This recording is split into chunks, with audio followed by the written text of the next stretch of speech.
Donc bonjour à tous et à toutes, donc on se retrouve aujourd'hui pour une nouvelle chronique littéraire qui sera consacrée à un roman auto-édité, Juste avant le repas, de Delphine Lapage, publié chez Librinova. Alors, Delphine Lapage, c'est une auteure que je suis depuis pas mal de temps sur les réseaux sociaux, et en particulier sur Instagram, où elle avait initié, voici quelques temps déjà, un concours pour gagner son dernier ouvrage, donc Juste avant le repas. Un concours que j'ai remporté, et donc elle m'a aimablement envoyé son roman, donc au format papier, d'où ma possibilité de vous le présenter physiquement dans cette vidéo. Alors, Delphine Lapage est une auteure qui a publié quelques ouvrages déjà, à la fois des romans courts et des nouvelles.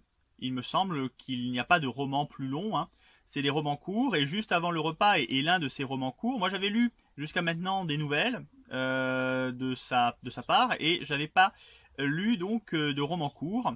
Donc là on est dans un format roman court, puisque c'est un livre qui fait à peu près 80 pages, dans un format, dans un gabarit normal, et avec quelques blancs, donc on est vraiment sur un livre, voilà, un livre court. C'est plus qu'une nouvelle, mais c'est moins qu'un roman.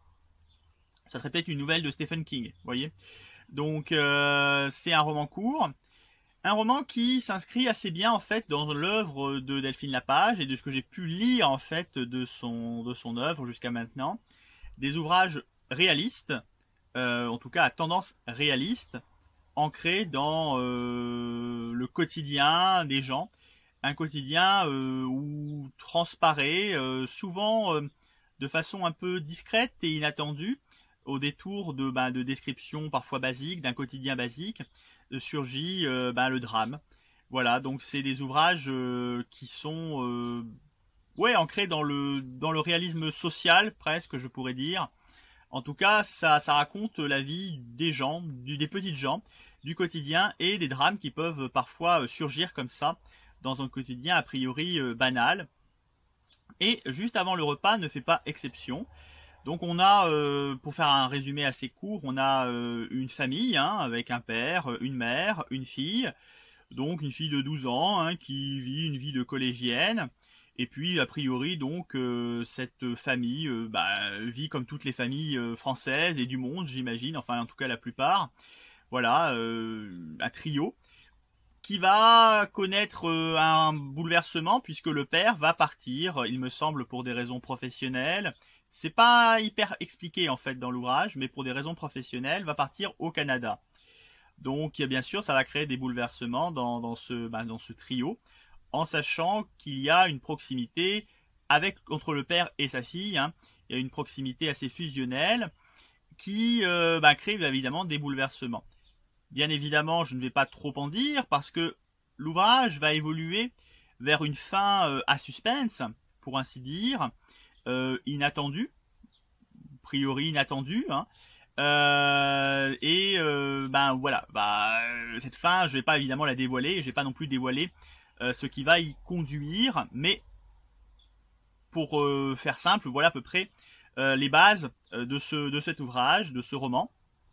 Donc vous voyez, on est dans un contexte réaliste et a priori on va évoluer donc dans un univers assez proche du quotidien, proche de l'authenticité. Voilà, sachant que il y a rien d'atypique dans cette famille. C'est une famille de la classe moyenne. C'est vraiment, il y a rien on n'est pas dans Bojangles non plus. Ce sont pas des personnages excentriques. C'est vraiment des personnages, vous voyez, ancrés dans le réalisme. C'est presque du Zola, du Zola contemporain.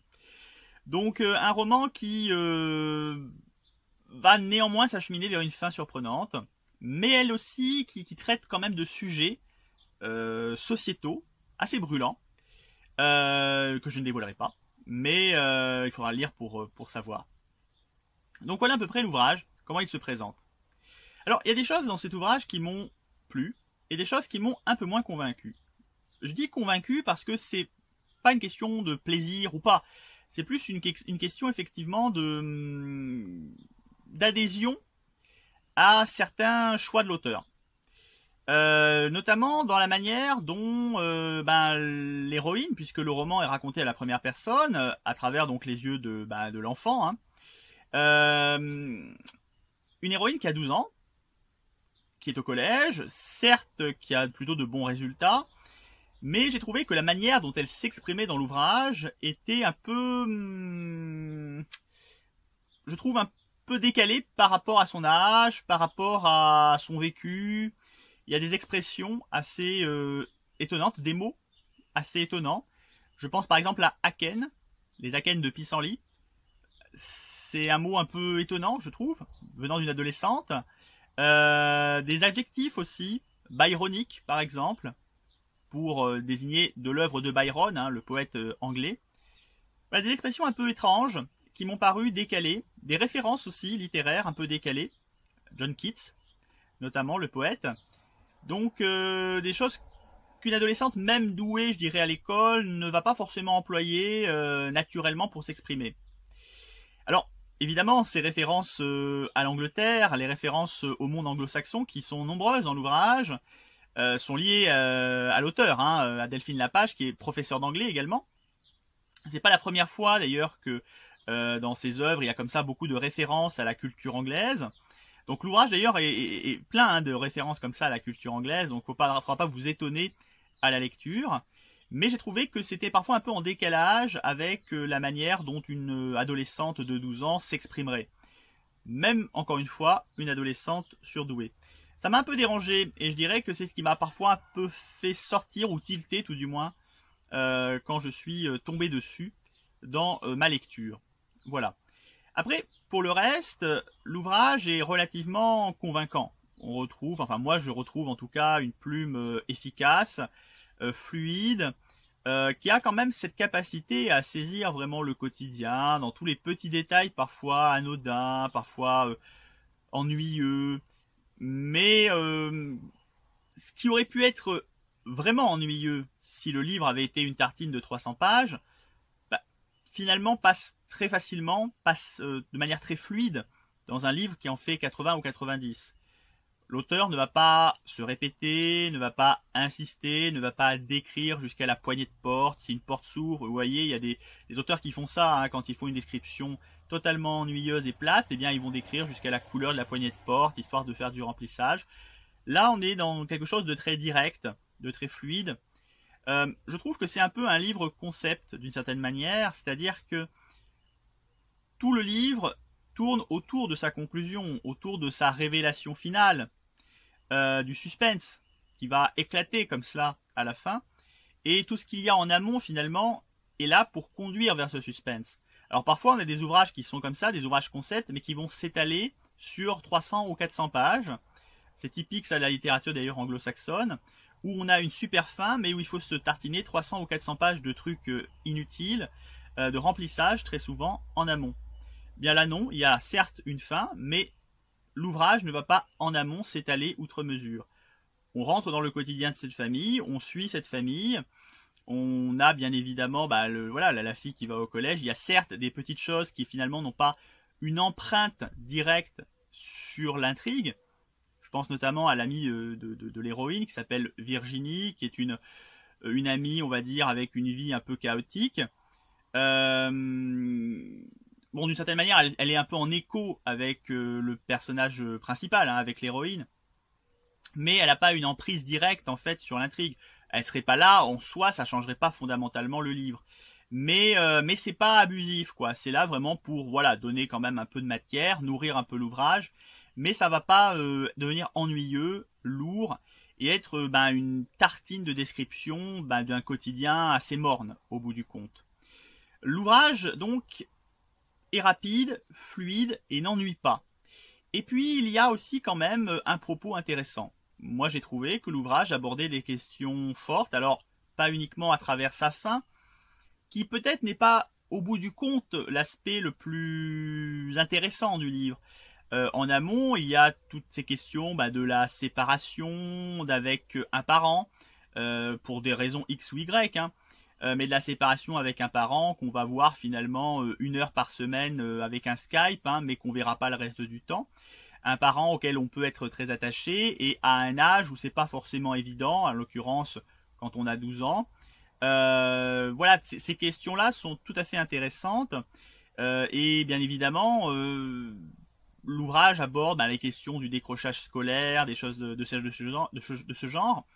Donc des questions qui sont vraiment intéressantes, des problématiques sociétales qui sont vraiment intéressantes, et où peut-être d'ailleurs l'expérience d'enseignante de l'auteur a joué un rôle pour justement saisir de façon précise et authentique, je trouve, ces sujets, ces questions-là.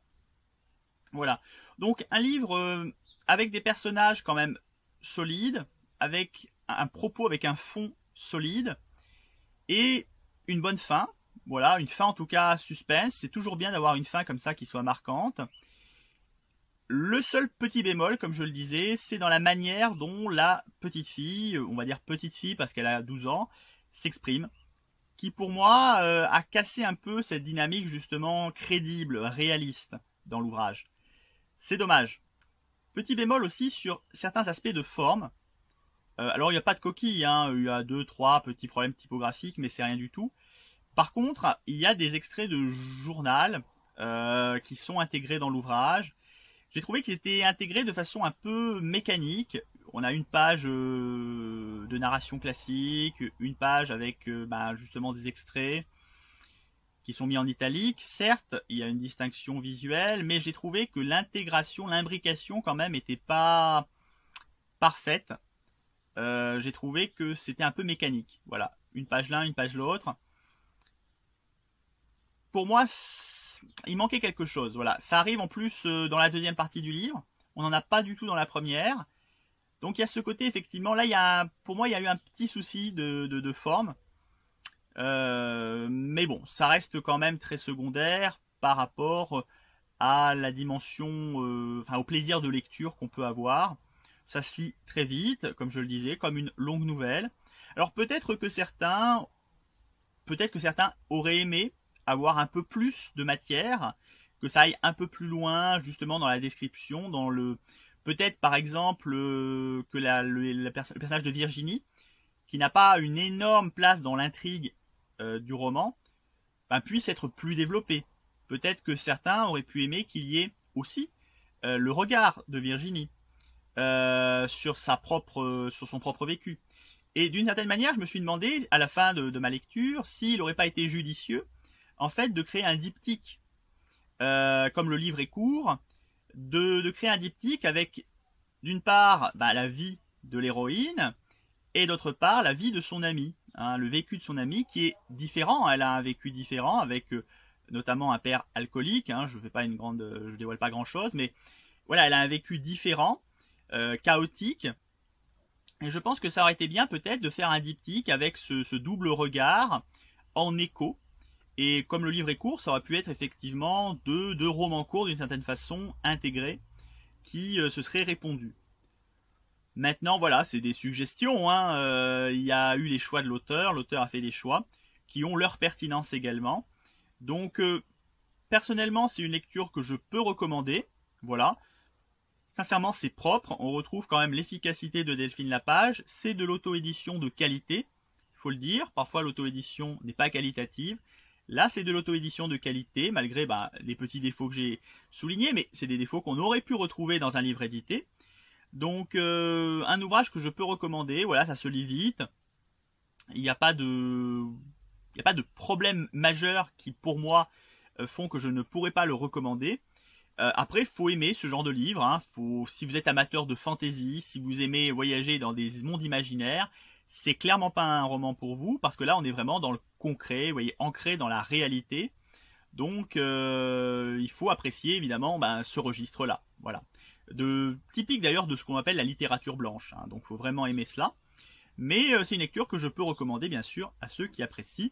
Et je mettrai un lien pour le commander dans la description de cette vidéo si le livre vous intéresse. Voilà. Et puis, si d'ailleurs d'autres livres de Delphine Lapage vous intéressent, puisqu'elle écrit quand même beaucoup d'ouvrages qui sont un peu dans cette veine-là, réaliste, sociale. Donc, une auteure à découvrir, si vraiment vous aimez ce registre-là. Voilà. Écoutez, je vous dis à une prochaine fois, et bien sûr, je vous remercie d'avoir regardé cette vidéo jusqu'au bout.